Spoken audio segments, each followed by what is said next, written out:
사랑하는 성도 여러분, 어제 하루 평안하게 잘 지내셨습니까? 이제 저와 함께 기도하심으로 우리 청교도 신학특강 21째 주 62강 그리고 한국교회 초기 선교사 12강 강의를 시작하겠습니다. 기도하시겠습니다. 할렐루야. 사랑의 주님, 우리 하나님 아버지 감사합니다. 저희들을 오늘도 새날을 맞이하게 하여 주시고 이렇게 우리 주님 앞에 모여 귀한 공부를 할 수 있도록 은혜 베풀어 주신 것 감사합니다. 저희들 주님의 사랑받는 자녀라는 사실을 늘 기억하게 하여 주시고 지금도 하늘 보좌 우편에서 우리들 한 사람 한 사람의 이름을 부르시며 간구하시는 우리 주 예수님의 은총을 늘 기억하며 살게 하여 주시옵소서. 오늘도 우리 주님의 간구하심 속에 저희들 안심하고 살아가게 하여 주시고 우리가 이 땅에 살아가는 동안에 우리들의 모든 것을 우리들 자신의 영광을 위해 쓰는 어리석은 일을 하지 않도록 주께서 인도하여 주시고 저 새 예루살렘을 향하여 우리 주님의 나라를 바라보며 그 영광을 위하여 살아가는 저희들 모두가 될 수 있도록 주께서 인도하여 주시옵소서. 오늘도 각자 처한 곳에서 여러 방면으로 여러 모양으로 주님의 일을 감당하며 살아가는 귀한 성도들 주님께서 기억하여 주시고 성령으로 부으셔서 성령의 나타남으로 일하게 하여 주시옵소서. 이 모든 일이 합력하여 우리 주 하나님의 선하신 뜻을 이루게 하시며 우리 아버지께 영광 돌리는 저희들의 하루가 될 수 있도록 주께서 인도하여 주시옵소서. 정강훈 목사님을 주님께서 붙들어 주시고 영육간에 70배나 강하게 하시고 하나님 한량없는 은총으로 그를 붙드시고 주께서 맡기신 귀한 사명을 감당하는 데 조금도 부족함이 없도록 목사님을 늘 붙드시고 주장하여 주시옵소서. 하나님 그를 중심으로 저희들 다 한마음 한뜻이 되어 광화문 온 천만인의 저희들과 다 조직이 되어 지금 나아가고 있사오니 주여 이 모든 일에 우리 주께서 기적을 더하여 주셔서 하나님께서 우리에게 바라시는 예수한국 복음통일 선교한국의 사명을 잘 감당할 수 있도록 주의 은혜를 부어 주시옵소서. 주님께서 저희들에게 힘 주시고 우리 성령을 덧 입음으로 말미암아 날마다 힘있게 살아가는 저희 모두가 되게 하여 주시옵소서. 이 시간 처음 시작하는 시간입니다. 마치는 시간까지 강의에 성령께서 친히 임재하여 주시고 역사하여 주시옵소서. 감사하며 예수님의 이름으로 기도하옵나이다. 아멘. 우리 사도신경으로 신앙 고백하겠습니다. 전능하사 천지를 만드신 하나님 아버지를 내가 믿사오며 그 외아들 우리 주 예수 그리스도를 믿사오니 이는 성령으로 잉태하사 동정녀 마리아에게 나시고 본디오 빌라도에게 고난을 받으사 십자가에 못 박혀 죽으시고 장사한 지 사흘 만에 죽은 자 가운데서 다시 살아나시며 하늘에 오르사 전능하신 하나님 우편에 앉아 계시다가 저리로서 산 자와 죽은 자를 심판하러 오시리라. 성령을 믿사오며 거룩한 공회와 성도가 서로 교통하는 것과 죄를 사하여 주시는 것과 몸이 다시 사는 것과 영원히 사는 것을 믿사옵나이다. 아멘. 우리 이사야 53장 1절에서 8절 말씀 같이 봉독하겠습니다. 우리의 전한 것을 누가 믿었느뇨? 여호와의 팔이 누게 나타났느뇨? 그는 주 앞에서 자라나기를 연한 순 같고 마른 땅에서 나온 줄기 같아서 고운 모양도 없고 풍채도 없은즉 우리의 보기에 흠모할 만한 아름다운 것이 없도다. 그는 멸시를 받아서 사람에게 실어 버린 바 되었으며 강고를 많이 겪었으며 질고를 아는 자라. 마치 사람들에게 얼굴을 가리우고 보지 않음을 받는 자 같아서 멸시를 당하였고 우리도 그를 귀히 여기지 아니하였도다. 그는 실로 우리의 질고를 쥐고 우리의 슬픔을 당하였거늘 우리는 생각하기를 그는 징벌을 받아서 하나님에게 맞으며 고난을 당한다 하였노라. 그가 찔림은 우리의 허물을 인함이요 그가 상함은 우리의 죄악을 인함이라. 그가 징계를 받음으로 우리가 평화를 누리고 그가 채찍에 맞음으로 우리가 나음을 입었도다.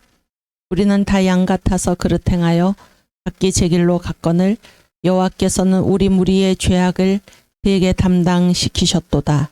그가 곤욕을 당하여 괴로울 때에도 그 입을 열지 아니하였으며 마치 도수장으로 끌려가는 어린 양과 덜 깎는 자 앞에 잠잠한 양같이 그 입을 열지 아니하였도다.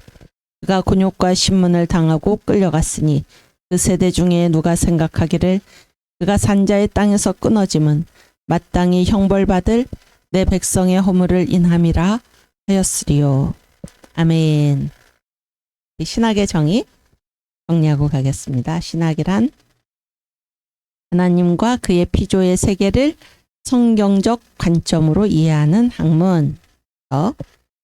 하나님과 그의 피조의 세계는 신학의 대상이죠. 관점은 성경적 관점입니다. 하나님과 그의 피조의 세계에서 신학의 대상에서 벗어나는 것은 없다. 그런 얘기고요. 성경적 관점은 세 가지로 얘기합니다. 그러니까 성경의 주제, 성경의 기록 목적, 성경의 내용을 살펴볼 때 이 모두가 예수 그리스도를 가리키고 있다. 그래서 성경적 관점은 예수 그리스도를 중심으로 이해하는 것입니다. 네. 성경의 주제 요한복음 5장 39절.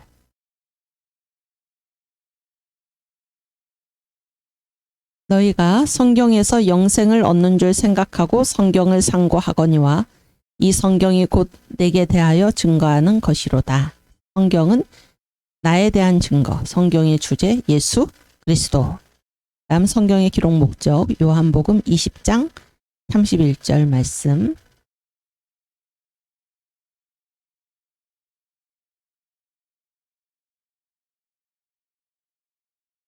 오직 이것을 기록함은 너희로 예수께서 하나님의 아들 그리스도이심을 믿게 하려 함이요.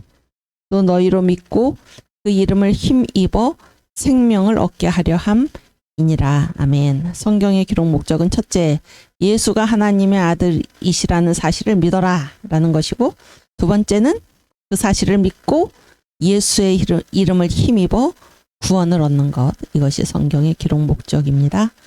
다음에 세 번째 성경의 내용 누가복음 24장 27절 말씀. 이에 모세와 및 모든 선지자의 글로 시작하여 모든 성경에 쓴 바 자기에 관한 것을 자세히 설명하시니라.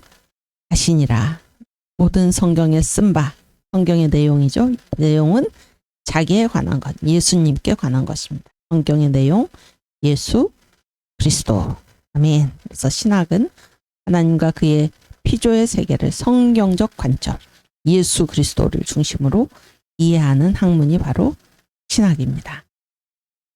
아멘. 네, 오늘 우리가 이제 어제에 이어서 국민들의 일상생활을 공부했습니다. 국민들의 일상생활. 그래서 이제 지난번에 한번 읽었는데 정광훈 목사님의 시국 선언문 두 번째 그 글을 다시 읽겠습니다. 이제 그것이 일상에 관한 얘기입니다. 일상에 관한. 문화라는 것은 일상이죠. 일상. 그래서 이 지금 대한민국의 문화가 이 일상이 지금 어떤가 하는 것에 관한 이제 시국 선언문인데요. 네. 읽겠습니다. 이게 2019년 8월 5일자로 이렇게 조선일보인가요? 거기에 발표된 시국 선언문입니다. 존경하는 5천만 국민 여러분, 1200만 성도 여러분, 30만 목회자, 25만 장로님 여러분, 한기총 대표회장 전광훈 목사입니다. 우리 한기총이 발표한 문재인 하야 시국 선언문을 적극 지지해 주심에 대하여 진심으로 감사를 드립니다. 물고기가 물에서 살 수 있는 최소 산소 요구량이 4ppm이라고 합니다. 인간이 살 수 있는 대한민국 문화의 산소 요구량이 3.99ppm까지 혼탁해졌습니다. 그래서 0.01 ppm만 더 더러워지면 이제 살 수 없게 됐다. 그 정도에 이르렀다. 그런 얘기입니다. 이와 같은 썩은 문화의 물을 마신다면 너나 할 것 없이 우리는 자멸할 수밖에 없습니다. 그래서 이 인간이 살 수 있는 대한민국 문화의 산소 요구량이 3.99 ppm이다. 이렇게 말씀을 하시면서 그때 이제 설명하신 것이, 그러니까 이게 8월 5일자가 8월 5일이 월요일 정도거든요. 8월 4일에 주일에 이제 이 예배 시간에 이 말씀을 하셨는데요. 제가 설교를 들으니까. 그래서 어느 정도로 이 지금 대한민국이 혼탁한가 그런 거를 말씀을 하시면서 첫 번째 말씀하신 게 그 니트족이라고 있죠. 니트족 들어보셨나요? 용어를 안 들어보셨나요? 니트족인데 이게 이제 약자죠.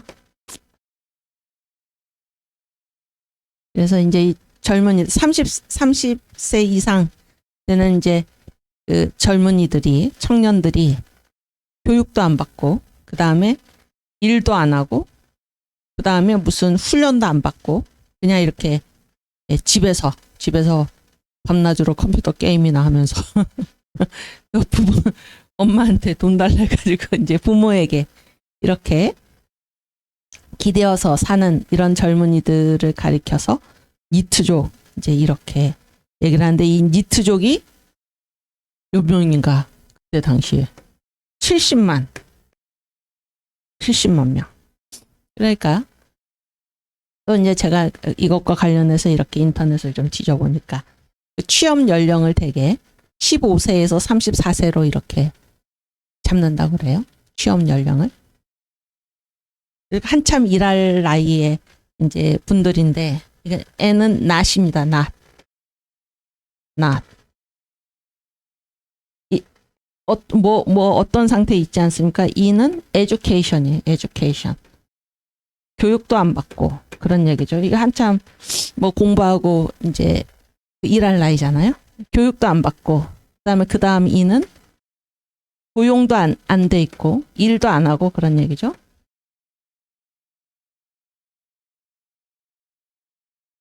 일도 안 하고 또는 이건 뭐예요? 트레이닝. 훈련도 안 받고. 그래서 이걸 니트족이라고 그러는데, 그 인구가 70만이라는 게 있대, 대한민국에. 심각하죠? 우리 군인을 요즘은 뭐 군인 숫자가, 군인을 자꾸 줄이니까 우리가 60만 대군이라고 그랬습니다. 60만 대군. 60만 대군을 능가하는 70만 니트족이 지금 버티고 있는 이 나라. 심각하죠? 그리고 제가 이제 한 2, 3년 전에 이 비슷한 시기에 2020년인가 2, 3년 전에 이제 들은 얘기가 뭔가 하면 이렇게 비행 청소년 있잖아요. 청소년 사역을 하시는 이제 목사님이 한번 그 학교 채플에 와서 이제 설교를 하셨는데, 지금 이렇게 위기 청소년이라는 거는 학교에서 아예 학교를 이제 더 이상 안 가거나, 지금 학교에 다니더라도 곧 학교를 안 갈 위험에 처해 있는 그런 청소년들이 몇 명이냐면 80만 명이에요. 80만 명. 응? 중고등학교 학생들. 심각한 얘기 아닙니까? 위기 청소년 80만. 60만 대군을 훌쩍 뛰어넘는 그런 숫자가 지금 우리나라 형편이 그렇고, 여기 뭐 이게 교육도 안 받고 고용도 안 돼 있고 일도 안 하고, 그렇다고 무슨 훈련을 받는 것도 아니고, 그래서 이 니트족을 실업자라고 안 그럽니다. 실업자는 일할 의지가 있는데 직장을 못 구한 분들이잖아요. 이 니트족은 뭐라고 번역을 하냐면 무업자라고 그래요. 무업자. 없을무. 일을 안 하는. 그렇다고 집에 있으면서 뭐 이렇게 가사를 이제 돕는다 그런 것도 아니고, 아무 일도 안 하고 그냥 일할 의지가 없는 이런 분들을 니트족 70만. 심각하죠? 그 다음에 또 숫자가 똑같은 게 있습니다. 뭐가 70만 명이냐면, 이제 설교에서 정광훈 목사님 설명한 게 그렇습니다. 무당이 70만 명. 놀라운 얘기 아닙니까? 응? 무당. 성경에서도 이게 점치는 자. 안 되죠? 우리나라에 무당이 70만 명. 이렇게 이런 일이. 그렇죠? 그 다음에 주사파. 주사파 세력이 몇 명입니까? 혹시 아시나요? 기본은 10만 대입니다. 50만 명. 주사파. 주사파 50만. 그 다음에 에이즈 치료비. 응? 에이즈 치료비가 얼마인 줄 아세요? 1년간? 목사님 설교에 그렇습니다. 5조. 놀라운 일아니. 놀라운 일. 5조가 맞나요? 맞는 것 같은데. 이런 나라에 우리가 살고 있어서 이게 지금 대한민국 문화의 산소 요구량이 3.99 ppm까지 지금 혼탁해졌다 그런 얘기예요. 네, 그 다음에 읽어볼까요? 이와 같은 썩은 문화의 물을 마신다면 너나 할 것 없이 우리는 자멸할 수밖에 없습니다. 이 썩은 물의 시작에 대하여 이 심각한 형태다 그런 얘기예요. 형편이다. 이 썩은 물이 어디서 시작됐나?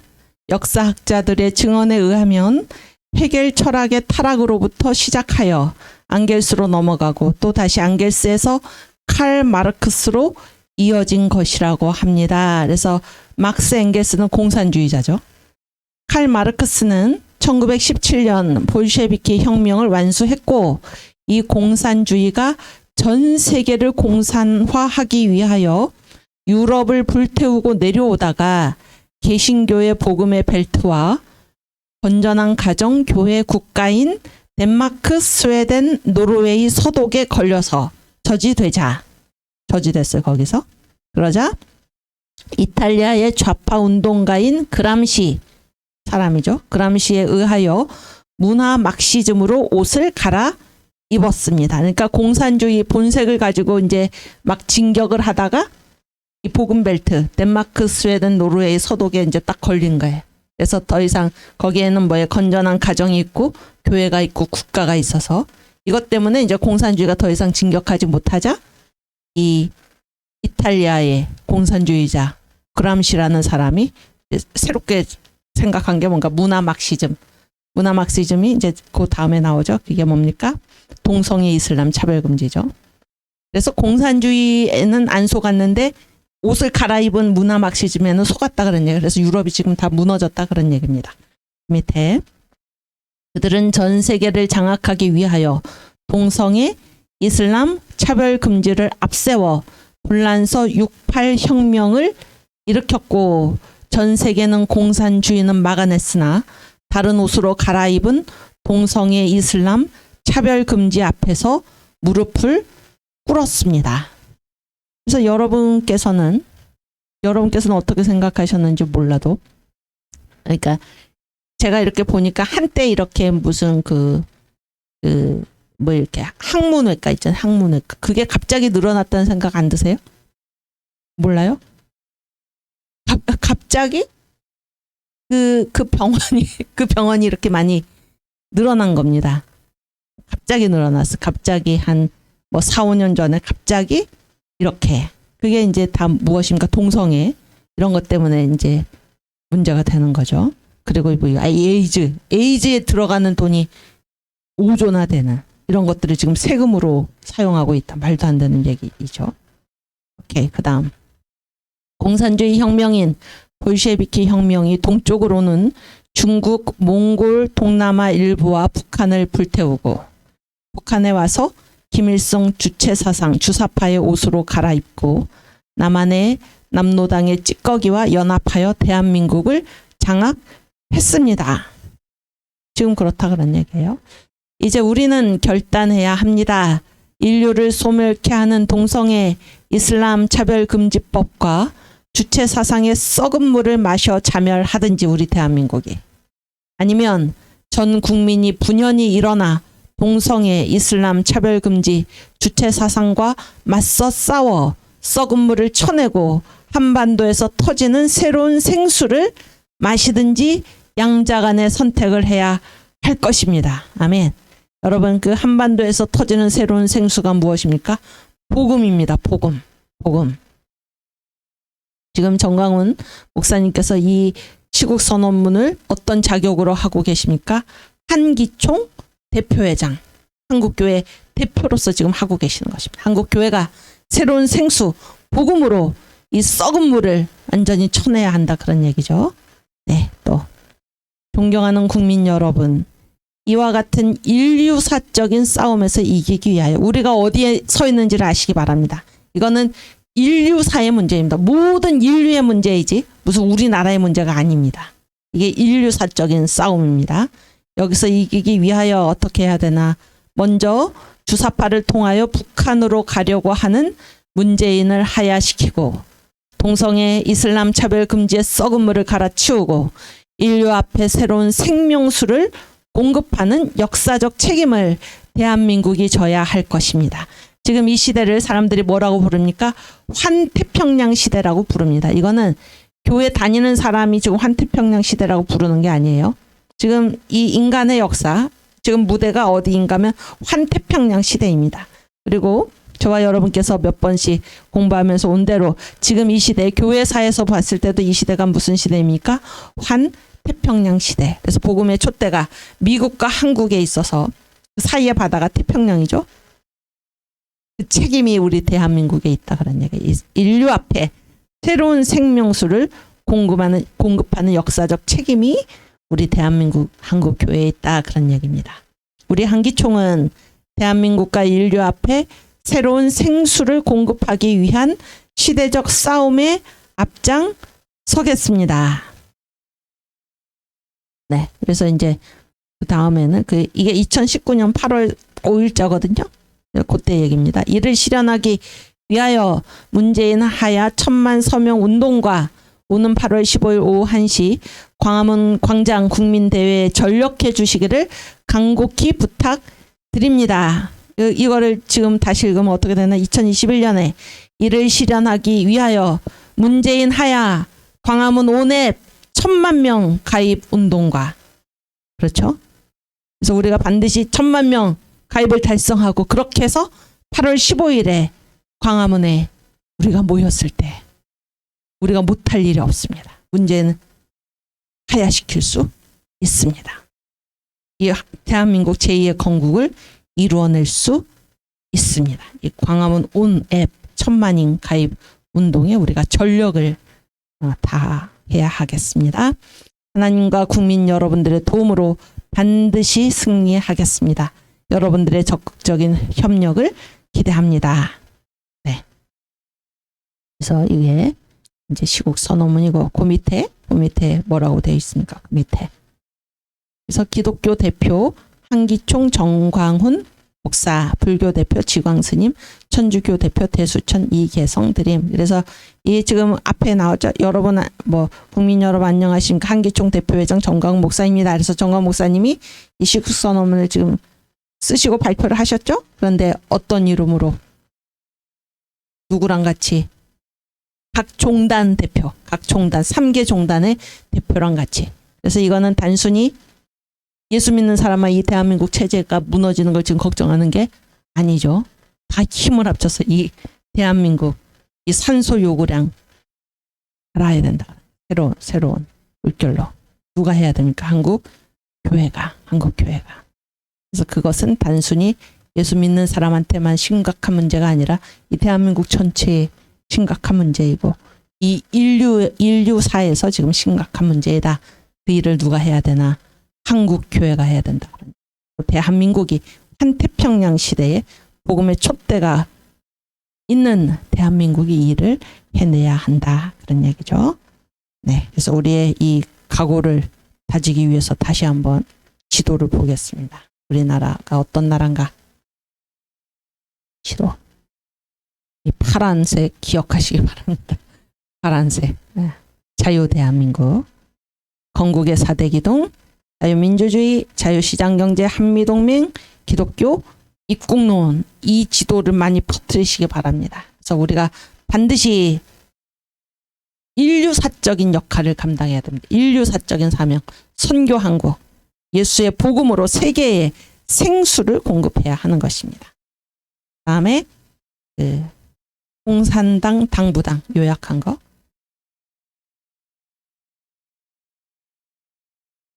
네, 이것도 같이 다시 한번 읽겠습니다. 이승만 대통령께서 말씀하신 거죠. 공산주의가 부당한 5가지 이유. 1. 재산을 나누어 가지자. 그러면 게으른 가난뱅이가 늘어난다. 2. 자본가를 없애자. 그러니까 왼쪽에 있는 건 공산당의 주장이고 오른쪽에 있는 것이 이제 이승만 대통령이 이렇게 하면 부당하다 그런 얘기입니다. 부당하다. 그 근거를 말씀하는 것입니다. 2. 자본가를 없애자. 그러면 어떻게 되나? 지혜와 상공업 발달이 정지된다. 3. 지식계급을 없애자. 공산당의 주장인데 그러면 모든 이들이 우매해진다. 어리석어진다. 4. 종교를 없애자. 그러면 덕과 의가 타락한다. 5. 정부와 군사와 국가 사상을 다 없애자. 그러면 어떻게 됩니까? 소련만 믿으면 결국에 배반 당한다. 공산당은 부당하다 그러니까 공산당은 부당하다. 이 사실을 지금도 이 그림도 여러분께서 많이 퍼뜨리시기 바랍니다. 안 됩니다. 공산당. 무찌르자 공산당 몇 천만이냐. 제가 이런 노래를 부르면서 자라났는데 요즘 청년들은 그런 노래 모르죠? 아 잊으랴 어찌 우리 이날을 이런 게 이제 6.25가 돌아올 때마다 제가 노래를 부르고 자라났는데 몰라요? 예, 역사를 안 가르치고 역사를 왜곡해서 가르치고 지금 심각한 문제입니다. 아 잊으랴를 한번 불러보겠습니다.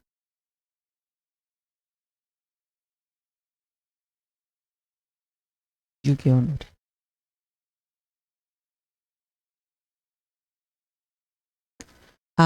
잊으랴.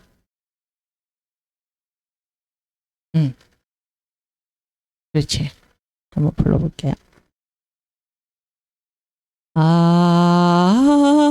잊으랴 어찌 우리 나를 조국의 원수들이 짓밟아오던 날을 맨 주먹 붉은 피로 원수를 막아내어 발을 굴러 땅을 치며 의분했던 날을 이제야 갚으리 그날의 원수를 쫓기는 적의 무리 쫓고 또 쫓아 원수의 하나까지 쳐서 무찔러 이제야 빛내리 이 나라 이결에 잊으랴 어찌 우리 나를 불의의 역도들을 맷도적 오랑캐를 하늘의 힘을 빌어 모조리 쳐부수어 흘려온 값진 피에 원한을 부르리 이제야 갚으리 그날의 원수를 쫓기는 적의 무리 쫓고 또 쫓아 원수의 하나까지 쳐서 무찔러 이제야 빛내리 이 나라 이결에 잊으랴 어찌 우리 나를 정의는 이기는 것 이기고야 마는 것 자유를 위하여서 싸우고 또 싸워 다시는 이런 날이 오지 않게 하리 이제야 갚으리 그날의 원수를 쫓기는 적의 무리 쫓고 또 쫓아 원수의 하나까지 쳐서 무찔러 이제야 빛내리 이 나라 이겨래. 아멘. 무찌르자 공산당. 그래서 이 6.25가 북침입니까? 남침입니까? 남침이죠. 그런데 요즘 아이들이 요즘에 청년들이 6.25를 북침이라고, 우리가 침략한 거라고 그렇게 잘못된 교육을 받고 자라나서, 논산훈련소인가요? 젊은 조사를 해봤더니 70%가 6.25가 침이다. 이렇게. 그것도 이제 제가 정광 목사님 그 애국 강연 거기서 들은 건데, 그래서 이제 거기에 다 포장을 해줬다는, 다 포장을. 그래서 거기에 너희 이름도 쓸 거 없고 군번도 쓸 거 없고 아무것도 쓸 거 없다. 그냥 정직하게만 대답을 해라. 그래서 첫 번째 질문이 뭔가, 6.25가 남침인가 북침인가? 침. 이렇게 쓴 사람이 70%. 그 다음에 우리의 주적이 누구인가? 미국. 우리의 주적이 북한이 아니고 미국.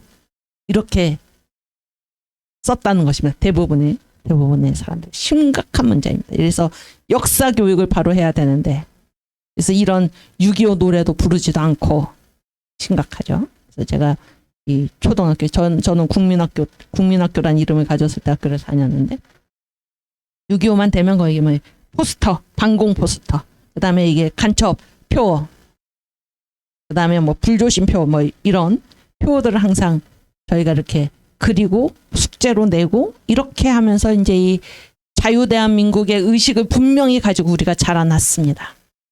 그래서 김일성 무슨 주석 이런 말 안 붙입니다. 그냥 나쁜 괴뢰 도당이죠. 김일성 이렇게 우리가 얘기하고, 김정일, 김정은 이렇게 얘기하고 우리가 자라났습니다.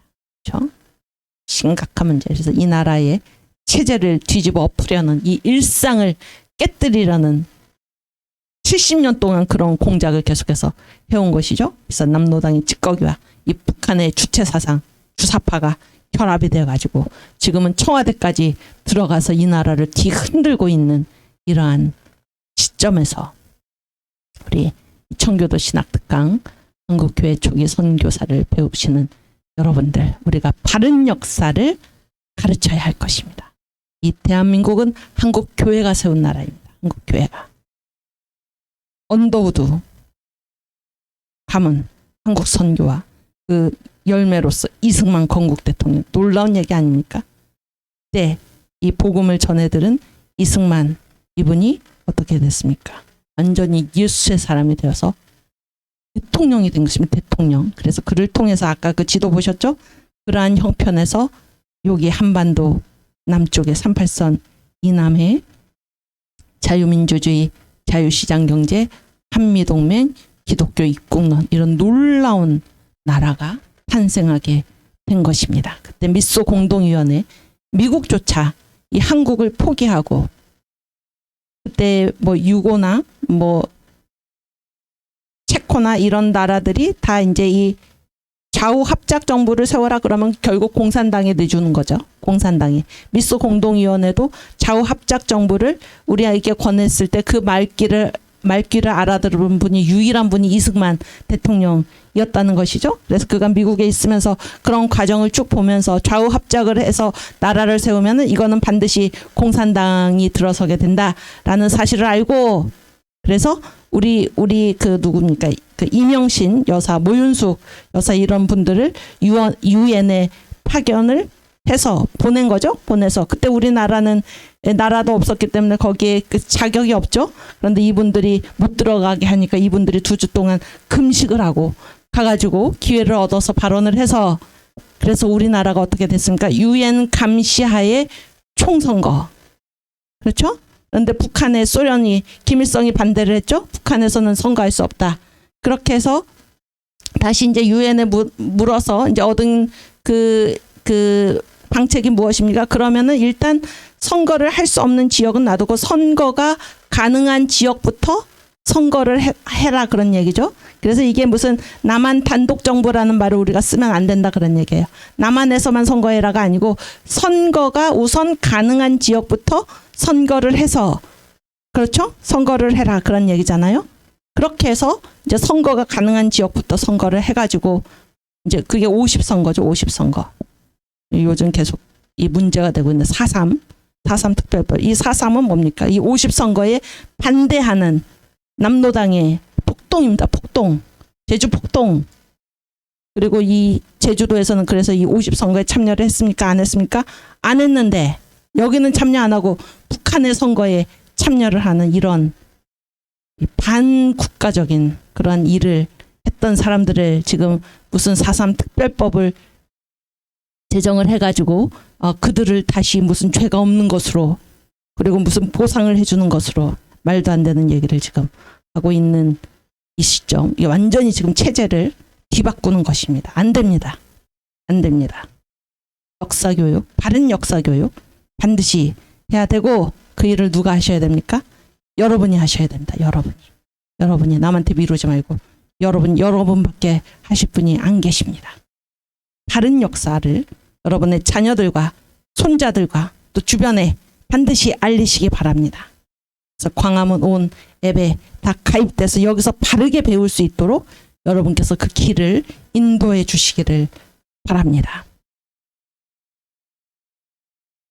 네. 그래서 이제 이 문화, 대한민국 문화의 산소 요구량, 대단한 표현 아닙니까? 대한민국 문화의 산소 요구량. 산소라는 거는 일상이죠, 일상. 근데 우리가 일상을 이 산소를 들이마시는데 이게 썩은 문화를 지금 들이마시고 있다 그런 얘기예요. 완전히 이제 병들어서 죽는 거죠. 한국 교회가 이 썩은 문화 쳐내고 이 동성애 이슬람 차별금지, 이 옷을 갈아입은 이 공산주의의 썩은 문화를 쳐내고 한국에 있어서 주체 사상을 쳐내고 반드시 생수를 공급해서 우리 한국뿐만 아니라 이 세계 이것은 인류사적인 시대적 사명입니다. 그 사명이 어디에 있는가? 한국에 있고 한국 교회에 있다 그런 얘기입니다. 아멘.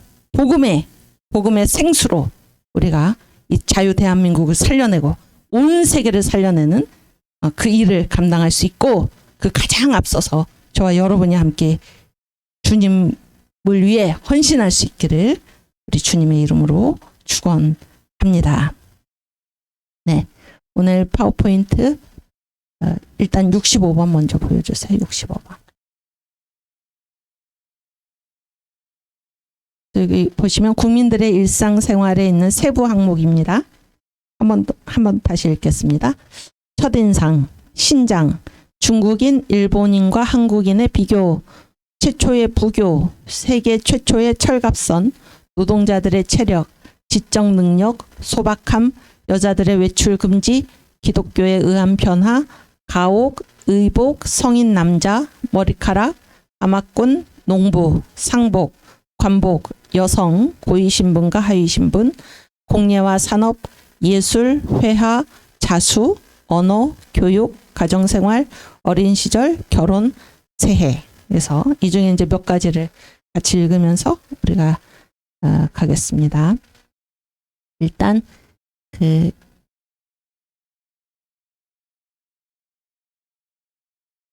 몇 번이었죠?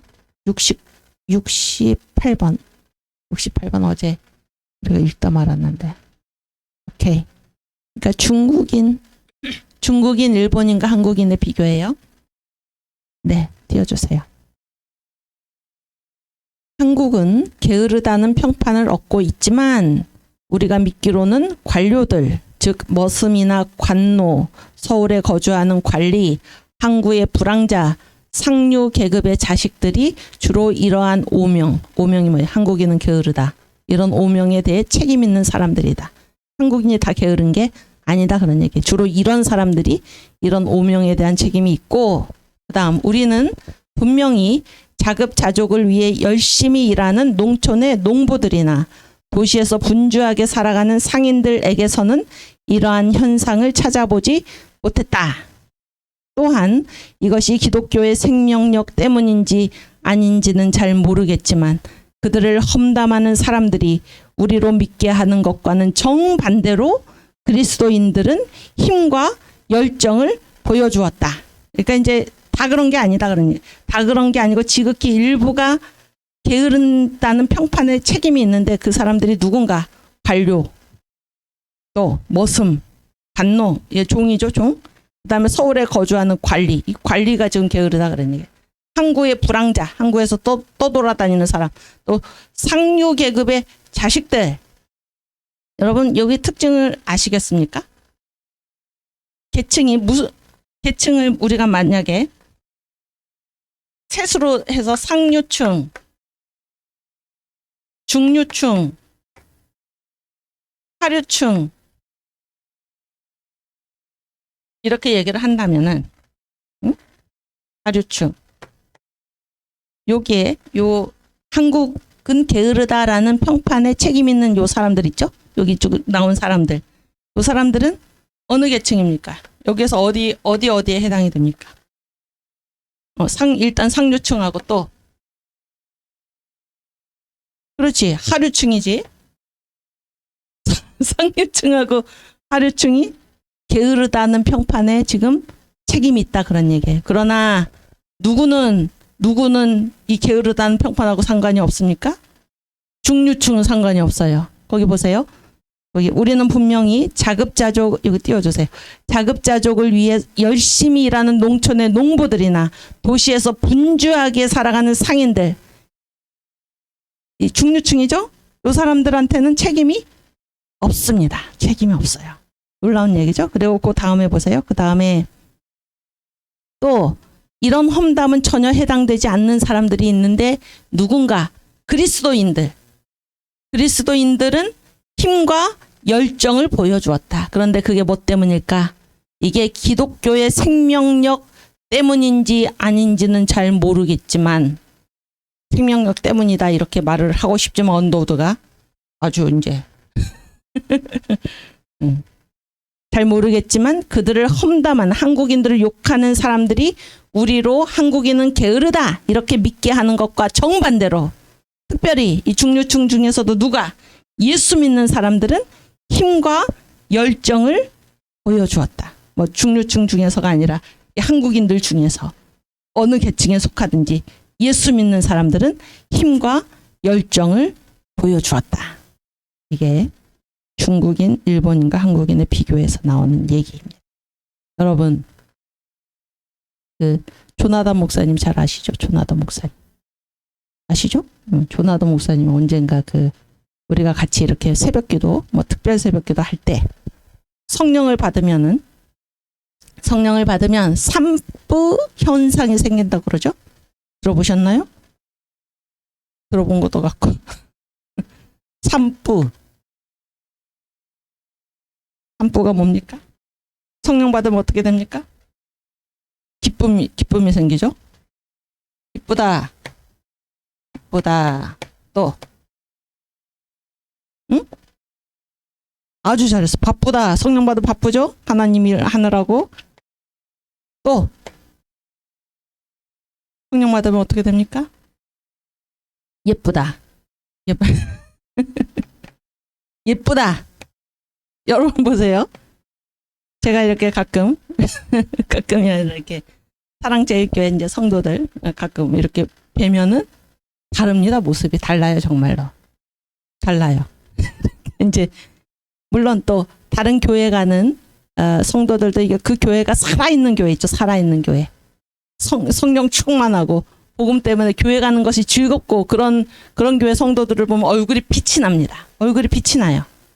그런데 예수를 믿는다고 하면서도 사대교회와 같이 이름뿐이고 실상은 죽었다. 이런 성도들은 얼굴에 빛이 없습니다. 얼굴에 빛이 없어요. 기쁨도 없고 바쁘지도 않습니다. 그러나 성령 받은 사람들은 기쁩니다. 성령 충만함에 마음에 막 기쁨이 샘솟아 넘치고 그 다음에 어떤 일이 벌어집니까? 바쁩니다. 얼마나 우리 하나님을 위해서 얼마나 바쁜지 모릅니다. 하나님을 기쁘시게 하기 위해서 바쁘게 살아가고 또 그들의 얼굴은 빛이 나고 눈동자가 반짝이고 예쁩니다. 성령 받은 사람. 삼부 현상. 지금 언더드가 여기서 이것이 기독교의 생명력 때문인지 아닌지는 잘 모르겠지만 그들을 험담하는 사람들이 우리로 믿게 하는 것과는 정반대로 그리스도인들은 힘과 열정을 보여주었다. 그래서 성령 받으면 감출 수 없습니다. 감출 수 없어요. 이게 다 보입니다. 밖에. 그 사람이 성령 받았는지 안 받았는지 다 보입니다. 복음은 우리 눈에 드러납니다. 바깥으로 보이게 되어 있습니다. 여러분도 다 제가 여러분들을 만나 뵌 적은 없지만 여기 학생 대표 두 사람은 지금 산부에 해당이 되는데 여러분들도 제가 보기에 제가 생각하기에 반드시 이 산부 현상을 다 가지고 있지 않을까 그런 생각이 듭니다. 성형 수술할 필요 없습니다. 예쁩니다. 성령 받으면 예쁘고 성령 받으면 바쁘고 운동해서 건강을 유지할 필요 없고 바쁘게 살고 기쁨 가득하고 아멘. 오케이. 또 이제 70번 71번 읽으세요. 그 성령 받으면 얼마나 기쁜지 그런 게 여러 가지가 있지만은 그 찬송가 중에 주의 말씀 받은 그날 그게 이제 네, 그 찾아줬어요. 209장인가 그래요. 통일 찬송가 209장. 이게 이제 그 1898년 98년 그 조사에 한국인들이 가장 좋아하는 찬송가를 조사를 했어요. 거기에 1, 2, 3위 곡이 발표가 됐는데 선호도 1위고 가장 많이 부르는 찬송가가 뭔가 이겁니다. 주의 말씀 받은 그날 참 기쁘고 복되도다. 그런데 원래 가사가 뭔가 하면 참 기쁜 날 하나님이 나를 그 자식 삼는 날. 기쁨이 넘쳐. 이게 1위 곡이고 2위 곡이 뭔가 하면 예수가 거느리시니 즐겁고 태평하구나. 그다음에 3위 곡이 뭔가 하면은 구주여 크신 인애를 이런 찬양입니다. 우리 1위 곡이 뭐예요? 주의 말씀 받은 그날 참 기쁘고 복되도다. 근데 기쁨이죠, 기쁨? 기쁘다 그런 얘기예요. 근데 그 앞에 가사를 이렇게 고쳐서 부르겠습니다. 맨 윗줄만. 참 기쁜 날 하나님이 나를 그 자식 삼는 날. 여기 이렇게 써주세요. 이 위쪽에다가 참 기쁜 날 하나님이 나를 그 자식 삼는 날. 그래 한번 예수 믿는 사람 완전 다르다 그런 얘기예요. 네, 한번 같이 부르겠습니다.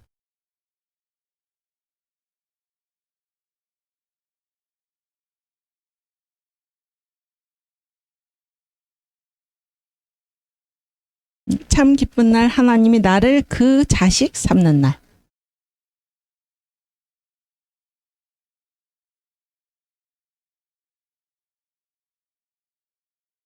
네. 참 기쁜 날 하나님이 나를 그 자식 삼는 날.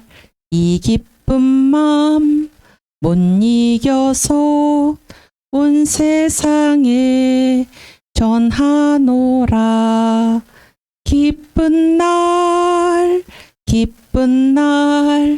주 나의 죄 다 씻은 날.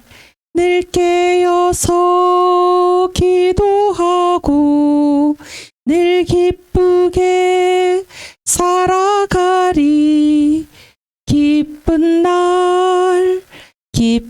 날 주 나의 죄 다 씻은 날. 이 좋은 날 내 천한 몸 새 사람이 되었으니 이 몸과 맘 다 바쳐서 영광의 주 늘 섬기리. 기쁜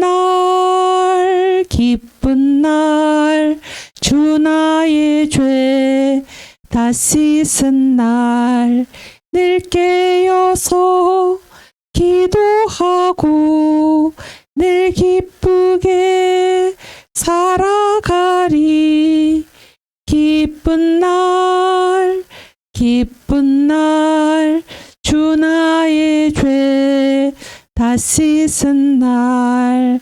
이 작정한 그날부터 평안한 맘 늘 있어서 이 복된 말 전함으로 내 할 본분 삼았도다. 기쁜 날 주 나의 죄 다 씻은 날. 늘 깨어서 기도하고 늘 기쁘게 살아가리. 기쁜 날 주 나의 죄 다 씻은 날. 아멘. 여기서 기쁘죠?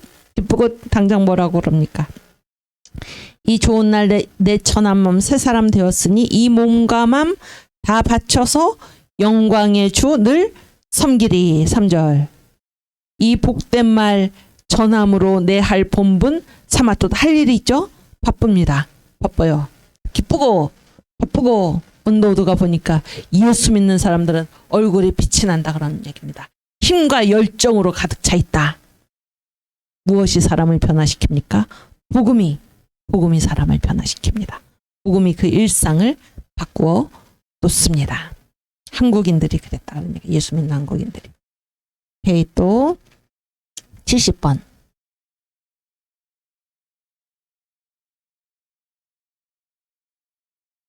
파워포인트. 네. 띄워주세요. 여기 이제 아까 그 세부 항목 중에서 여자들의 외출 금지가 첫 번째, 두 번째고요. 그 다음에 그 밑에가 이제 기독교에 의한 변화인데 한번 읽겠습니다.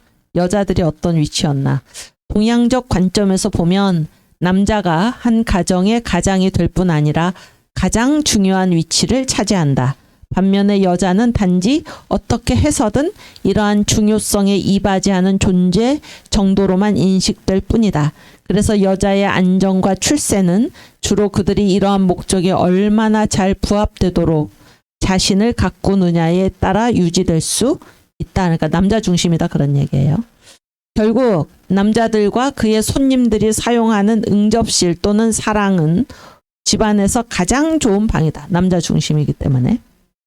그런데 기독교에 의한 변화입니다. 그러나 기독교가 여기에 커다란 변화를 일으켰다. 남자들은 여자가 집안일에나 몰두해야 하는 사람이 아니며 그들의 안정도 고려되어야 한다는 것을 깨닫기 시작했다. 그래서 이제 언더우드가 자기가 겪은 일을 지금 얘기를 하고 있습니다. 그 다음에 그다음. 그래서 이제 김 선생이라는 사람이 있는데 이 얘기 전에 제가 그 앞에 내용을 조금 말씀을 드리면은 이제 이 김 선생이라는 사람은 언더우드가 15년 전에 만났어요. 15년 전에. 그랬더니 이제 이 사람은 굉장히 이렇게 그 문명에 깨인 그런 사람으로 이제 자기 집을 이렇게 큰 부자였는데 절 보여주세요. 자기 집을 이렇게 그 구경을 시켜준 것입니다. 구경을 시켜줬는데 그 사랑방 있잖아요. 사랑방으로 이제 자기를 이렇게 초대를 했는데 뭐 그 바닥에 기름종이 반질반질하게 바닥을 깔아놓고 그 다음에 이제 그때 당시 유리는 굉장히 귀한 것이죠. 그런데 그 창이 창호지 이런 걸로 되어 있지 않고 이제 뭐 이렇게 유리로 되어 있는데 거기에 특별히 이제 15cm에서 20cm 하는 조그만 생유리 이런 걸 탁 박아놓고 그래서 자기가 얼마나 이 문명 개화한 사람인가라는 거를 이렇게 드러내는 그리고 이렇게 이제 호롱불 그것도 아주 이제 좋은 걸로 이제 호롱불을 탁 해놓고 이게 사랑을 그렇게 깔끔하게 꾸며놨는데 그때 이제 이 김 선생의 노모가 있었습니다. 어른 이제 늙은 어머니가 계셨는데 이 조선의 여자들은 절대로 남자들한테 보이면 안 됩니다. 그런데 이 노모가 하도 이 서양인을 한번 보고 싶다 그래가지고 특별하게 아주 특별하게 이제 이 김 선생이 인도를 받아서 이제 어머니를 뵈러 가면서 이제 이 안방을 지나서 어머니를 뵈러 가게 됐는데 자기가 그때 본 안방은 아주 형편없었다 그런 얘기. 형편없었다. 그래서 바닥에 겨우 이제 바닥이 뭐 흙바닥인데 거기에 이렇게 지프로 이제 이렇게 덮어가지고 겨우 이제 흙바닥을 면하게 하는, 그래서 뭐 채광도 잘 되지 않고 이런 게 이제 안방입니다. 그 부자가 안방을 그렇게 해놓고 이제 거기를 지나서 이제 그 어머니를 뵀다. 그게 15년 전에 자기가 겪은 일인데 그런 얘기예요. 그리고 이제 그런데 그 얼마 후에 이 김 선생이 이렇게 가세가 기울어져 가지고 다른 집으로 이사를 갔습니다. 이사를 가면서 또 예수를 믿었어요. 이 사람이 예수를 믿어서 한 3년 뒤에 이제 예수를 믿어서, 그래서 이제 그 집을 방문하고 나서 이제 지금 한 15년 만에 이제 처음 그 집을 다시 가본 것입니다. 이사한 집을 가가지고 이제 언더우드가 얘기를 하고 있는 것입니다. 이제 읽겠습니다. 잠시 동안 나는 남자들이 거주하는 데죠. 사랑을 꼼꼼히 둘러보았다.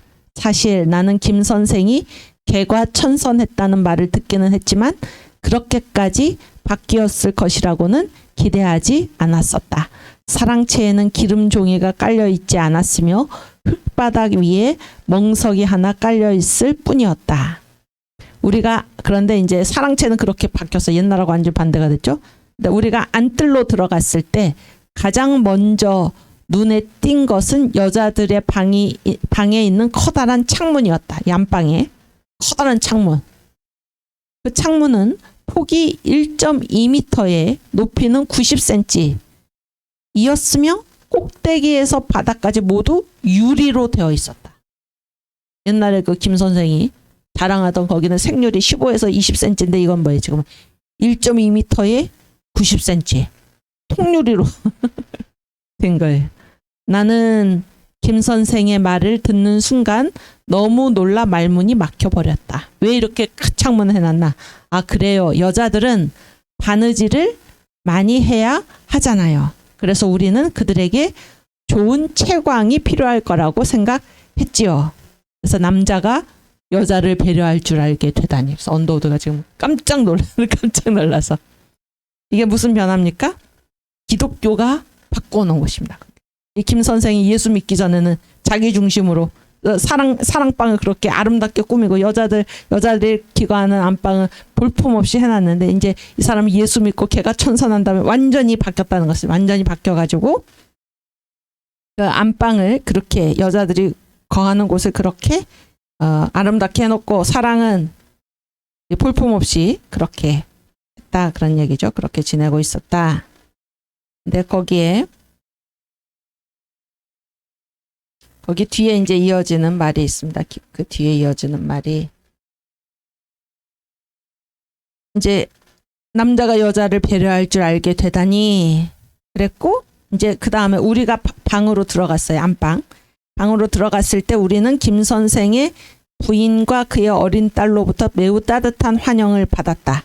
그런데 굉장한 변화는 바로 그곳에 있었다. 윤이 나는 기름 종이가 바닥에 깔려 있고 벽은 깨끗하게 도배가 되었으며 그들이 시간을 잘 지킬 수 있도록 해주는 커다란 벽시계가 걸려 있었다. 시계까지.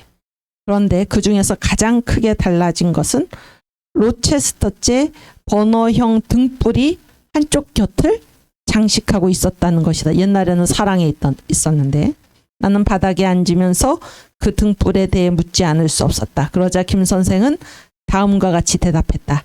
아시다시피 여자들은 밤 늦게까지 바느질을 해야 하니 불이 필요하지 않겠습니까?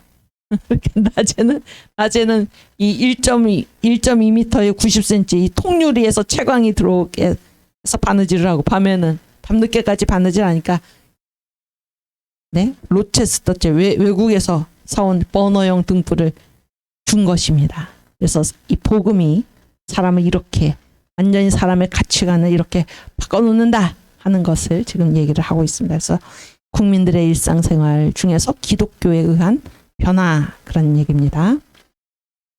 또 이제 여성 얘기를 조금 더 읽으면 72번, 73번. 네.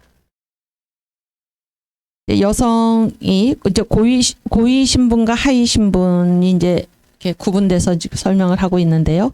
여기는 지금 하위 신분의 얘기인데, 이거 보세요.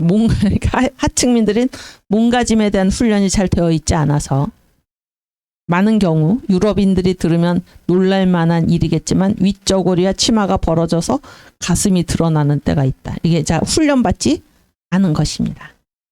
이들과 달리 귀족 계층에서는 이러한 상세한 것까지도 매우 까다로워서 한국인 중에서 귀족 계층 여성들은 그렇고 하층 여성들이 이렇게 훈련을 못 받아서 이렇게 됐다 그런 얘기예요. 이들과 달리 귀족 계층에서는 이러한 상세한 것까지도 매우 까다로워서 그들이 비록 같은 가족이나 같은 성별의 사람을 만난다 하더라도 속사를 드러내는 일은 거의 허용되지 않는다.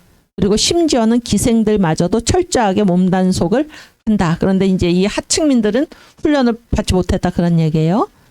그런데 그 다음 언더우드 말이 참 다정한데 보세요.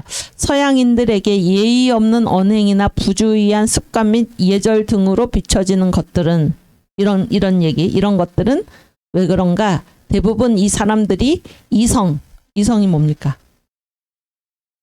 남자지 남성이지. 그러니까 이 여자들 얘기니까 이성과 서로 어울려 보지 못한 데다가 그로 인해 품이 있는 감화를 받지 못했기 때문에 나타나는 현상일 뿐이다 라고 설명할 수 있다. 참 다정한 말이죠. 응? 이들이 왜 그렇게 됐나? 훈련받지 못해 왜 그렇게 됐나? 이성과 남자들과 어울려 보지 못했고 그래서 거기에서 품이 있는 감화를 받지 못했기 때문에 나타나는 현상일 뿐이지 그런 얘기입니다. 네, 그다음 이제 이게 하위 신분의 여자들이고 이제 고위 계층에 있는 여자들 얘긴데 보세요. 가장 고위 계층에 있는 여인들은 거의 집 밖 출입을 하지 않는다. 많은 경우에 그들은 아주 어린 시절부터 아버지의 엄격한 통제 속에서 바깥 출입을 하지 못하다가 혼인을 할 때가 돼서야 비로소 뚜껑이 덮인 가마를 타고 자신의 남편에게 보내지게 된다. 그리고는 그들의 뼈와 살을 묻게 될 무덤으로 갈 때까지는 역시 그곳에 시댁이죠. 그곳에 틀어박혀 살아야만 한다. 여기서 핵심 뭡니까? 집 밖 출입을 거의 안 하는 거예요. 시집 가기 전에도 안 하고 아버지가 엄격한 통제 속에서 살고 그리고 결혼하면 가마 타고 뚜껑이 덮인 가마를 타고 가가지고 남편한테 보내줘서 거기서 이제 죽을 때까지 계속 거기서 틀어박혀 살아야만 한다. 고위계층도 이 여인들 중에 대부분은 또 뭐를 모릅니까? 글을 읽을 줄 모르며 그 중에서 한글로 된 책을 읽을 줄 아는 사람조차 소수이다. 글을 모른다는 거예요. 글을 모른다. 그리고 이제 뭐 한글은 그래도 알지 않을까? 아니다 그러니까 한글로 된 책을 읽을 줄 아는 사람조차 극소수이다. 이러한 황폐하고 허망한 인생을 상상할 수가 있겠는가? 언더우드가 안타까워서 하는 얘기입니다. 그렇죠? 근데 여자들의 숫자가 전 인구의 얼마입니까?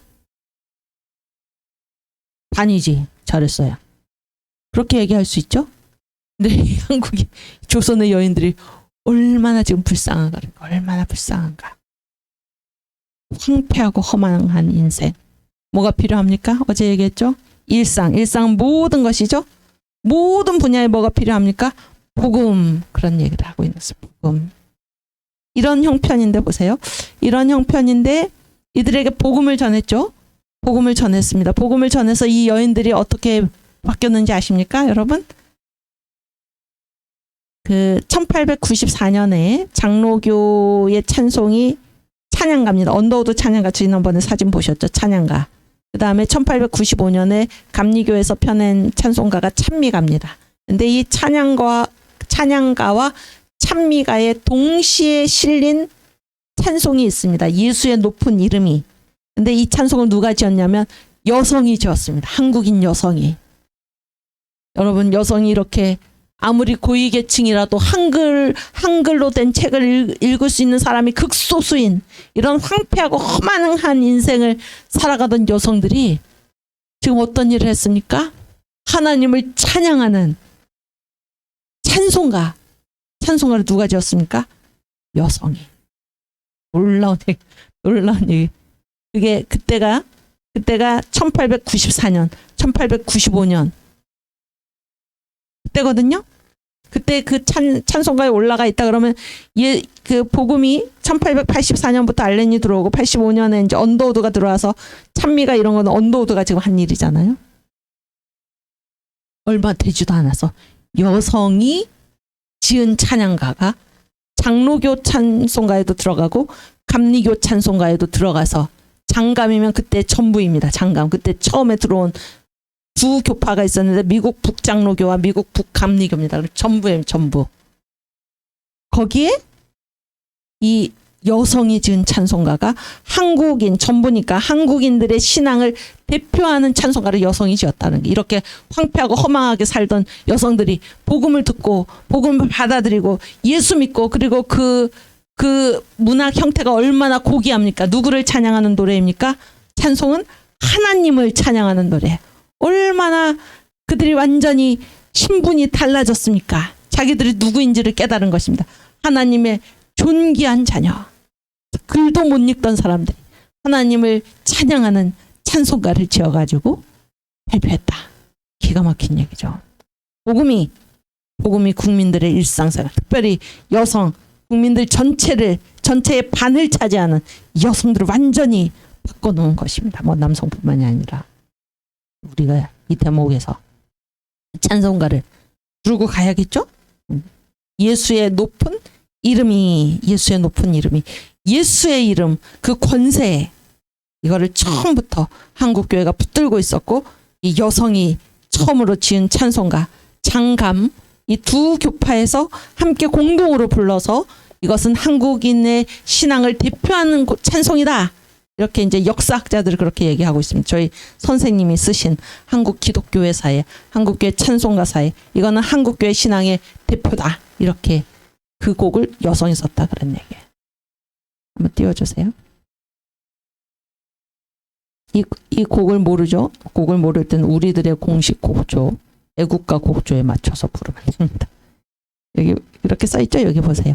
찬양가 61장. 찬양가는 1894년에 언더우드가 펴낸 거고, 찬미가 53장. 이거는 감리교회에서 1895년 그 다음 해에 펴낸 건데 거기에 동시에 들어가 있다 그런 얘기예요. 예수의 높은 이름이 내 귀에 들어오므로 전 죄악을 소멸하니 사후천당 내 것일세. 사람 육신 생긴 근본 생오토 귀오토 하네. 가련하다 천한 몸을 조금도 생각지 말세. 여기 잠깐 그 생오토 귀오토는 생 났다, 오토 흙에서 나서, 귀오토 흙으로 돌아간다 그런 얘기죠. 네. 그다음에 3절. 귀한 영혼 예수 따라 천당에 곧 올라가세. 거기가 내 본향일세. 착한 영혼 모였구나. 지성으로 믿던 덕이 좋은 줄을 깨닫겠네. 여호와와 동락하니 무궁무진 즐겁도다. 아멘. 놀라운 찬송이죠. 놀라운 찬송. 여성이 황폐하고 허망한 인생을 살다 가던 여성들, 한국의 이 조선의 불쌍한 여인들, 복음을 듣고 이렇게 달라진 것입니다. 복음은 국민들의 일상생활을 완전히 바꿔놓는 힘이 있습니다. 복음. 또 그다음에 또 읽어볼까요? 74, 75, 74번. 이제 여기에 뭐 이 글이 띄워주세요. 이 글이 나오는 그 소제목은 자수지만 산업 얘기를 하고 있는 것입니다. 산업. 그 앞에서부터 이어지는. 그러나 이러한 종류의 산업, 그래서 공예와 산업, 예술, 회화, 자수, 세공 이런 것 등에서 가장 심각한 문제 중에 하나는 부유한 사람들 가운데 예술에 대한 신미안을 가진 사람이 드물기 때문에 중세시대의 서양과 비교해 볼 때 한국에서는 예술가를 후원하는 사람들을 찾아보기가 상대적으로 어렵다는 사실이다. 후원하는 사람이 없다 그런 얘기예요. 또 바로 이 점에서 우리는 이러한 종류의 노동이, 그러니까 아까 거기 써놓은 공예, 무슨 산업, 예술, 회화, 자수, 세공 이런 종류의 노동이 자신들의 지위나 품격을 떨어뜨린다고 생각하는 것으로 보아. 그러면 한국 사람들은 뭐를 중요하게 여기나? 농사일에 대하여 그들이 일종의 엄청난 권위를 부여하고 있다는 것을 알아차릴 수 있다. 그래서 조선의 신분제 있잖아요. 신분제. 혹시 배우셨나요? 역사 시간에? 안 배웠나요? 사, 농, 공, 상 들어보셨죠? 사는 뭡니까? 사. 선비. 양반이지 양반. 그렇지? 그 다음에 농은 농부지. 공은 공. 뭐 만드는 사람. 장인. 응? 공. 그 다음에 맨 밑에가 뭐예요? 산농공상. 상이니까. 상. 장사. 장사하는 사람. 다시. 사는 선비, 양반. 농. 농민. 공. 장인. 그렇지? 물건 만드는 사람. 여기 아까 뭐 공예화 산업 이런 거. 그 다음에 그 밑에가 상. 장사하는 사람을 가장 천하게 여겼다 그런 얘기. 근데 이제 인간 축에도 묶이는 사람들이 누구예요? 백정. 물론 이제 관노 이런 건데, 그렇죠? 백정은 사람 취급을 안 해서 호적도 없어서 호적도. 그래서 기독교가 들어온 다음에 백정들이 우리에게도 성을 주시오. 그렇게 해가지고 이 기독교의 영향으로 이 백정들이 이제 호적을 갖게 된 것입니다. 그전에는 사람 취급을 못 받았어. 지금 인도의 힌두교 제도에서도 불가촉 천민이 있잖아요. 그런 상태로 살아가다가 기독교가 들어와서 백정 해방을 한 것입니다. 그런데 산농공상이잖아요. 그러니까 이제 이 뭐 산업하고 뭐 만들고 장사는 물론 말할 것도 없고 그런 것보다 뭐가 더 중요하다, 아니 뭐가 더 귀한 일이라는 거. 농업, 농부. 그래서 이런 손으로 하는 일을 아주 천대했다 그런 얘기예요. 그래서 그 정도 이제 경복궁에다가 이렇게 어느 정도 이제 밭을 가지고 자기가 뭐 농사도 직접 하고. 그래서 이 농사는 굉장히 귀하게 여겼는데 여기 보세요. 다시 띄워줘봐요. 농사일에 대해서 그들이 엄청난 권위를 부여하고 있어서 왕도 이제 할 정도다 그런 얘기예요. 그러나 그 다음에 뭐 고기를 잡는 일을 포함해서 손으로 하는 모든 산업들은 높은 신분을 가진 사람들에게는 매우 경시되는 산업임에 틀림이 없다. 그래서 이게 산업이 발전할 리가 없는 거죠. 아주 무시를 하니까 아무도 그런 일을 하려고 하지 않는 것입니다. 근데 여기서 이제 우리가 한 가지 제가 드린 말씀이 있는데, 언더우드 있잖아요. 언더우드가 연세대학교 창립자죠. 그래서 이제 1885년부터 이제 연세대학교가 시작되었다 하는 것은 그 세브란스 의과대학이 그 광해원이지. 광해원이 1885년에 세워져서 거기서 이제 광해원이 이름이 제중원으로 바뀌고 거기에 제중원 의학교가 있었어. 제중원 의학교. 이것이 나중에 이제 제중원이 세브란스로 이름이 바뀌어요. 세브란스 병원으로. 세브란스는 사람 이름인데 미국의 독지가에서 엄청난 돈을 내가지고 이제 그 돈을 낸 사람의 이름을 기념해서 제중원을 세브란스라고 이름을 바꿔요. 그래서 제중원 의학교가 세브란스 의학교가 되고 이게 세브란스 의과대학이 되는 거예요. 그래서 이제 그때 언더우드가 알렌이 먼저 광해원을 세우고 언더우드가 나중에 온 게 아니라 언더우드가 4월 5일에 한국에 왔는데 알렌하고 함께 4월 10일에 광해원을 세워요. 응? 그리고 가르쳐 거기서. 그리고 언더우드는 전에도 말씀드렸지만 약간 비위가 약해가지고 알렌이 수술하는 거를 이제 돕다가 피를 보고 까무라친 거야 언더우드가.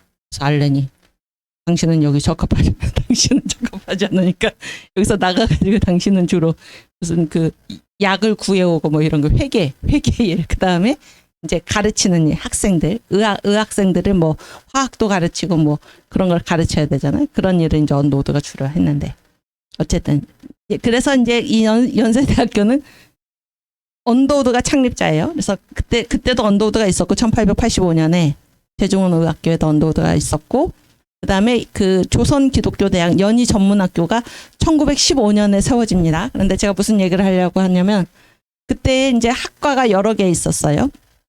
상과, 그다음에 문과, 그다음에 이과, 그다음에 응용화학과 또 뭐 맨 처음에는 논과도 있었어요. 신과, 논과 이 정도 있었거든요. 이 정도 있었는데 완전 종합대학이죠. 종합대학입니다. 단과대학의 유니버시티입니다. 유니버시티. 그런 말을 쓰지는 않았지만 조선 크리스천 칼리지인데 완전 종합대학의 모습인데요. 거기에 가장 으뜸으로 내세운 과가 무슨 과인지 아십니까? 상과입니다. 상과. 나 아까 뭐라고 그랬어요? 이 조선의 신문지에서는 상이 어디에 있어요? 가장 밑에 있었죠? 사농공상. 그런데 언더우드가 이 상과를 이 연세대학교 조선기독교대학의 수석학과로 상과를 놓은 거예요. 대단한 겁니다. 그때 당시에는 혁명적인 발상입니다. 혁명적인 발상. 근데 왜 이 상업을 가장 수석학과로 놓았을까요? 이 연희전문학교 연세대학교 조선기독교대학을 통해서 근대 한국을 이끌어갈 그런 지도자들을 거기서 배출해낸다 그런 얘기예요. 그러면 언더우드한테 국가 경영자의 모습이 있었다고 그랬죠? 무슨 신학만 해가지고 지금 이 나라를 세울 수 있는 게 아니죠. 각 분야에 특별히 이제 이 근대 이후에 이 세계는 어떤 세계입니까? 나라와 나라가 서로 무역을 하고 장사가 굉장히 중요하죠. 상업이. 그래서 이 연세대학교 조선기독교대학의 수석학과가 뭔가 하면은 상과입니다. 상과. 그랬을 때 이 평양의 이 보수적인 선교사들 모펫이 어떻게 이 기독교 대학에서 상과를 설치할 수 있나 이러고 반대를 하고 엄청나게 반대를 해서 언더우드 2세가 자기 박사 학위 논문에 정말 써요. 그렇게 우리 아버지는 이 조선기독교대학 연세대학 조선기독교대학 세우다가 너무 핍박을 받아가지고 너무 핍박받아서 너무 스트레스가 쌓여가지고 그것 때문에 병을 얻어서 돌아가셨다 이렇게 쓸 정도입니다. 언더우드가 참 그렇게 외롭게 이 한국에 있는 이 북장로기 현지 선교부 모든 선교사들이 엄청나게 반대를 해서 아주 외롭게 이 연세대학교를 세웠고 그러니까 연세대학교가 참 대단한 대학이고 그렇죠?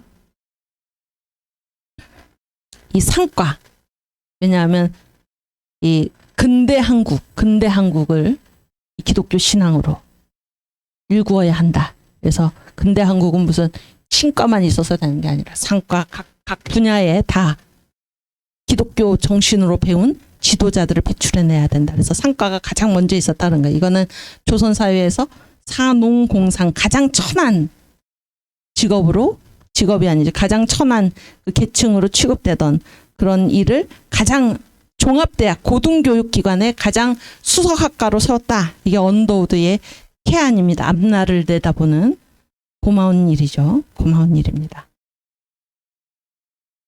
오케이. 그다음에 또 읽어볼까요? 네, 그다음. 네. 그래서 이제 이 자수 거기 결국 산업 이쪽의 얘기인데 시장 얘기입니다. 시장.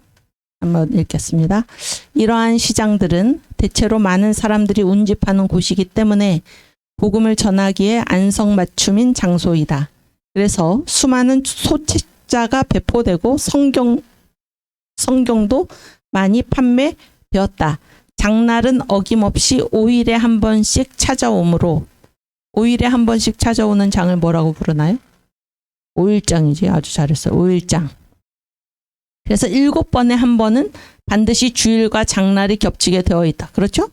주일은 7일마다 찾아오고 장날은 5일마다 찾아오니까 7, 5, 35. 그렇지? 7번에 한 번은 반드시 주일과 장날이 겹치게 되어 있다.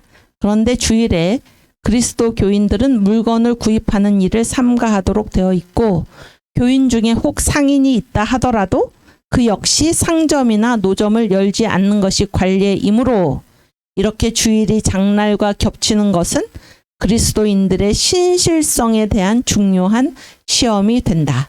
그리하여 종종 교인들 중에 그다지 신실한 믿음을 소유하지 못한 자들에게는 이것이 커다란 장애물이 아닐 수 없다. 이렇게. 그래서 지금 이 시장 5일장을 이용해서 5일장에는 사람들이 많이 오잖아요. 많이 와서 이제 거기 이거를 잘 활용을 했다 그러니 가서 복음을 전하고 그래서 소책자를 나눠주고 성경도 팔고 이렇게. 네, 그런 얘기입니다.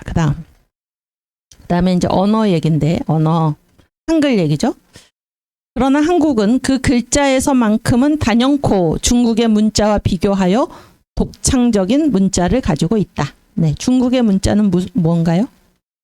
한자죠, 한자. 그러나 한국은 글자 한글을 가지고 있다 그런 얘기예요. 한글은 14개의 자음과 10개의 모음을 합하여 24개로 구성된 자음과 모음 체계를 가지고 있는데 이 글자들은 그 생김새가 매우 단순하기 때문에 쉽게 익힐 수 있다. 그래서 언어학자들은 한글이 세계에서 2번째로 뛰어난 문자라고 찬하고 있으며 왜 2번째일까요? 첫 번째는 뭘까요?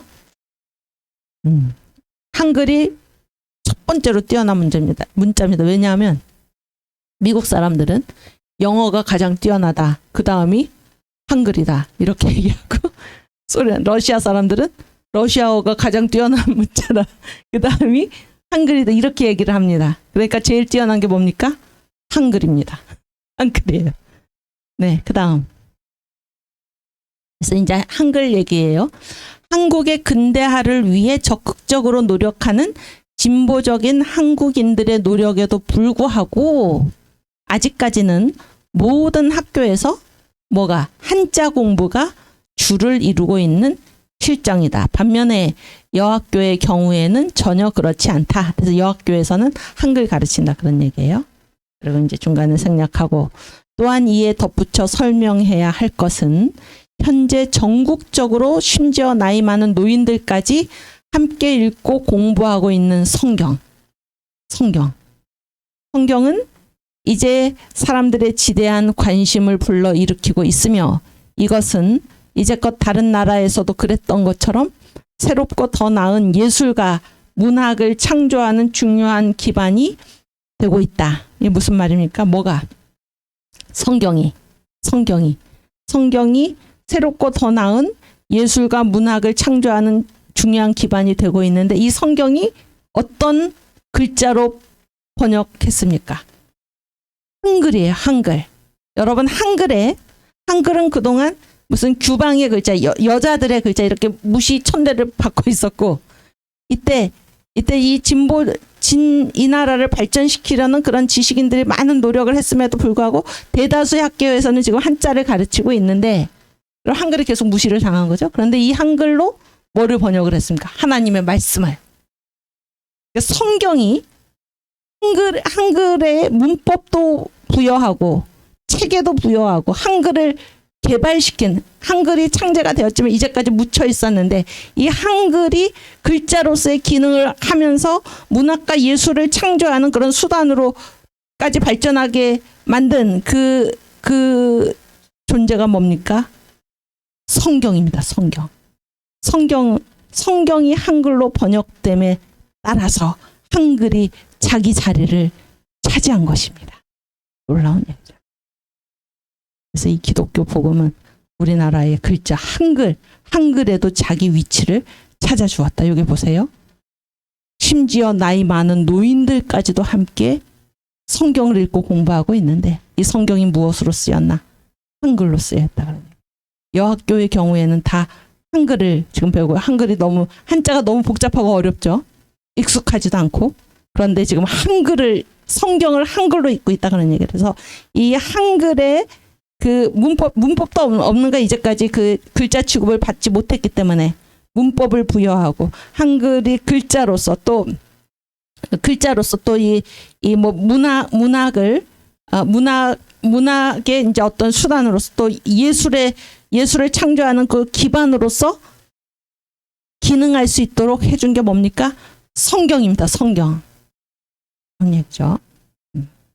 오케이. 그 다음 78번 결혼 한번 같이 읽겠습니다. 그들이 얼마나 어려운 처지에 있는가 하는 것은 그리스도인 부모들이 딸을 믿지 않는 집안으로 시집을 보낸 경우에 얼마든지 찾아볼 수 있다니까 신부 얘기입니다. 그래서 여자가 이제 시댁에 가서 얼마나 어렵게 지내고 있나. 완전히 이제 여자는 그 집안에서 서열이 가장 낮습니다. 이 어린 신부는. 그런데 이제 그 얘기입니다. 물론 이렇게 불신자와 결혼하는 것이 성경의 교리에 따라서 선교사들과 교회가 자제시키고 있는 것이기는 하지만 많은 경우에 그들이 오히려 불신 가정을 복음화시키는 일이 일어나기도 한다. 어린 신부가 시집을 가서 겸손하고 정숙하며 예의 바른 참된 그리스도인의 모습을 보여주게 되면 비록 어느 가정에서나 볼 수 있는 박해와 고난을 겪게 된다 하더라도 결국은 종종 그 가정 전체를 복음화하게 되는 것이다. 네. 그래서 예수 믿는 사람들은 불신자와 결혼하는 것을 성경도 금하고 있죠.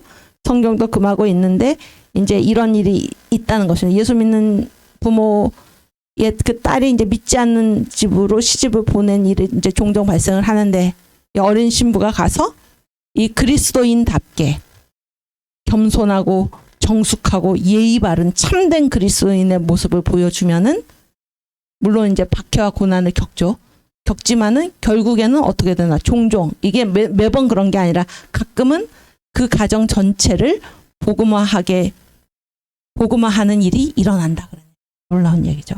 이게 처음에 예수 믿었던 사람들, 특별히 여자들이 이런 놀라운 변화를 가져오고 있다. 그런 얘기입니다. 79번. 여기까지 읽고 이제 마치겠습니다. 새해가 되면은 이제 2주 동안 계속 노는 거죠. 그때 얘기입니다. 그리스도인들은 이러한 일반적인 풍습, 새해죠. 일반적인 풍습을 오히려 매우 특별한 기회로 활용한다.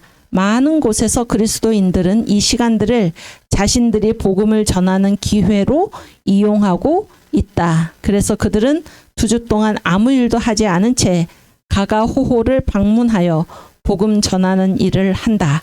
결국 한국이 가지고 있는 이교적인 풍습이 구정이죠, 구정. 이 나라를 복음화하는데 큰 도움이 되고 있다고 할 수 있을 것이다. 그래서 이 국민들의 일상생활을 일상생활 저녁에 지금 복음이 필요하다 그런 얘기를 해서 복음이 이것을 완전히 지금 변화시키고 있다. 그래서 구정, 중국에서 온 거죠. 이교적인 풍습이죠. 이게 제사가 뭐예요? 이게 귀신들을 가서 절하는 거잖아요. 제가 이성희 변호사님 분이 뭐 귀신을 그렇게 잘 쫓아내신다. 그분한테 들으니까 왜 우리가 이사 갈 때 무슨 손 없는 날이라고 그러잖아요. 손 없는 날. 손 없는 날이 뭔가 하면 귀신들이 다 이제 한데 모여서 페스티벌을 하는 날이 손 없는 날인데 예를 들어서 뭐 구정 같은 때 구정에 다 뭐 합니까? 제사하잖아요. 귀신들이 다 거기 몰려 있어서 그게 이제 뭐 손 없는 날이다 그런 말이 있을 정도로 이교 풍습이죠. 완전 우상이죠. 우상 숭배. 그런데 예수 믿는 사람들은 어떻게 했나? 이 이교적인 풍습을 이 나라를 복음화하는데 활용을 한 거예요. 그 기회를 2주 동안 일 안 하고 놀고 제사 지내고 이럴 때 예수 믿는 사람들이 2주 동안에 전도하고 집집마다 찾아다니면서 복음을 전하고 이렇게 일상생활에 복음이 들어가서 완전히 바꿔놓는 이런 일들을 지금 언더우드가 이야기하고 있습니다. 네, 오늘 여기까지 하고 주기도문 하고 마치겠습니다. 하늘에 계신 우리 아버지여, 이름이 거룩히 여김을 받으시오며 나라의 임하옵시며 뜻이 하늘에서 이룬 것 같이 땅에서도 이루어지이다. 오늘날 우리에게 일용할 양식을 주옵시고 우리가 우리에게 죄 지은 자를 사하여 준 것 같이 우리 죄를 사하여 주옵시고 우리를 시험에 들게 하지 마옵시고 다만 악에서 구하옵소서. 내게 나라와 권세와 영광이 아버지께 영원히 있사옵나이다. 아멘. 네, 감사합니다. 다음 주에 뵙겠습니다.